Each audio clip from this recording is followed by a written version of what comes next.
Hello, my fellow explorers. How are you all? It's me, Jack. I loved our last adventure together. It was so interesting. It's as if we went back in time. Look, look, look. This is my journal entry from our last trip together. You've got the Great Pyramids. You've got camels travelling across the desert.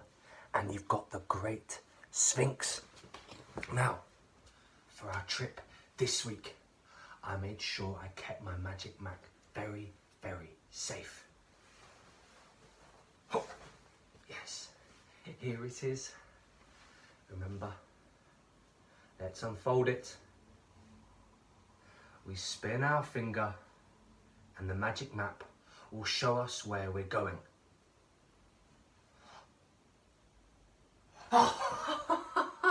This is perfect. We're not travelling very far this week. We're going to the Scottish Highlands. Are you ready? Get comfortable. 3, 2, 1. We've arrived. Woo! And we're flying high over the Scottish Highlands, up in the north of Scotland. The Highlands are one of the most beautiful places in the world. When you look down from the top of a Scottish mountain on a beautiful sunny day and you see the Highlands spread out below you, it's not like anything you'll ever see. It's an amazing sight. Look at the view. It's beautiful.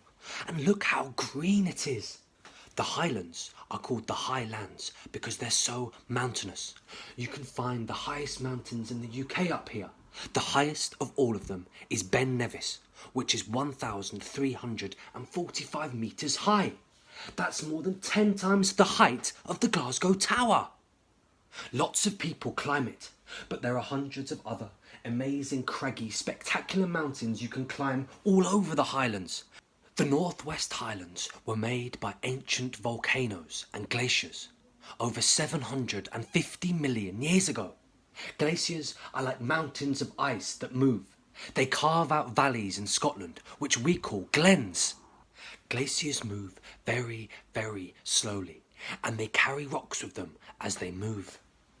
Then, when they melt, they leave the rocks lying all over the place, miles away from where they came from. Some of the glens the glaciers left have filled up with water, and in Scotland, we call that a loch. This is Loch Ness, near Inverness. It's Scotland's largest loch, and it's over 23 miles long and holds more fresh water than all the lakes in England and Wales put together. It's very deep and very cold, and it's famous for the Loch Ness monster. No one really knows if there's a monster deep in the loch, but millions of people travel from all over the world hoping to see it. I recognise this. This is the Finnen Viaduct. A viaduct is another word for bridge. It's a Roman word.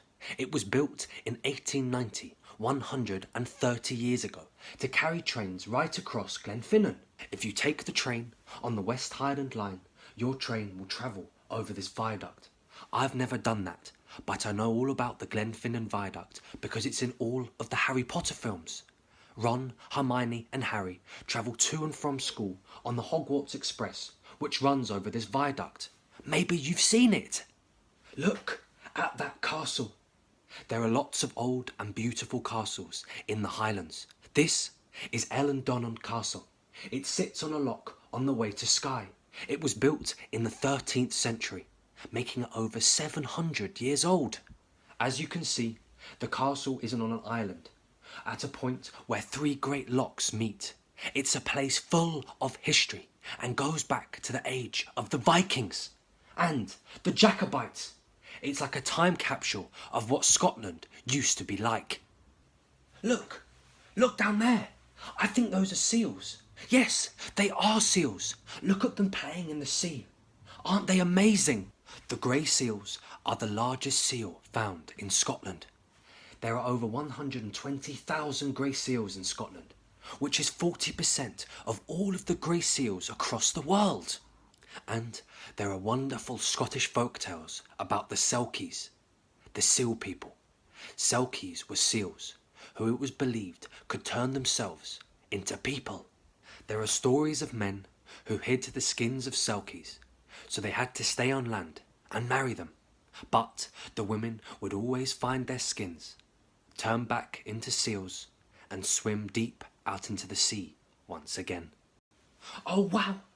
I was hoping we were going to see some of these. These are Highland cows. Aren't they beautiful animals? Their shaggy coats and those long horns are so recognisable. You only find them in Scotland. So when people see a picture of a Highland cow, they immediately think of Scotland. These cows are perfectly suited for the harsh conditions of Scotland's Highlands, that are well known for often being very cold and very wet. So a cosy, furry coat is the perfect thing. There's so much to see and do in the Scottish Highlands, and it's easy to get there. All you need to do is take a train from Glasgow Queen Street or a bus from Buchanan Street. The Highlands may just be a train or a bus ride away from anywhere else in Scotland, but they are like a different world. Oh, time to go. Are you ready? 3, 2, 1. Oh, wow, how exciting was that? It was great that we could go on an adventure in Scotland. We have been to some amazing places all over the world in the last 6 weeks. Under the sea, the Bolivian rainforest, to Paris and to Antarctica, to Egypt, and now the Highlands. Just up the road, but just as amazing. Remember, all you need is your magic map, your journal, and you can go exploring anywhere you like, all over the world. But for now, it's goodbye. I'll see you all soon.